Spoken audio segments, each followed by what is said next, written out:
Manuel Valls devrait, avant même l'examen en séance aujourd'hui, dégainer le 49.3 pour faire passer la loi Macron en deuxième lecture à l'Assemblée. Vous attendiez, comme beaucoup d'ailleurs, à ce passage en force du gouvernement?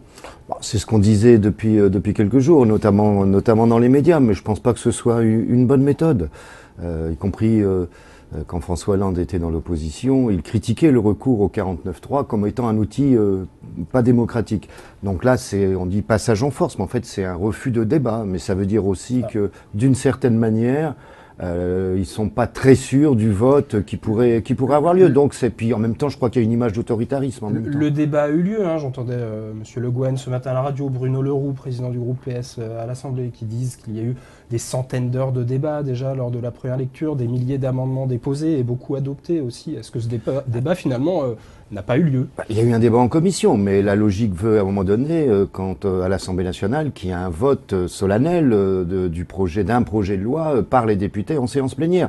Bon, là, c'est ça qu'on évite. Alors, on peut débattre, le gouvernement peut retenir certains amendements, mais là, il évite un vote solennel et un nouveau débat à l'Assemblée nationale. Par peur, vous dites?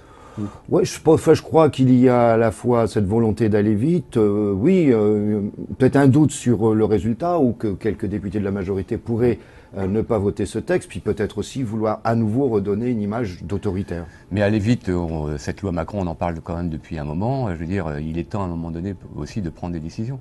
Ah oui, non, mais qu'il y ait des décisions qui soient prises, ça c'est pas ce qui me choque, qu'on soit d'accord ou pas. Mais enfin, la démocratie, c'est aussi le débat, et ça donne une image globalement du Parlement qui n'est pas très bonne, quoi. Si ça traîne au Parlement, on passe en force, quoi. Bon, la démocratie, c'est quand même les élus de la nation.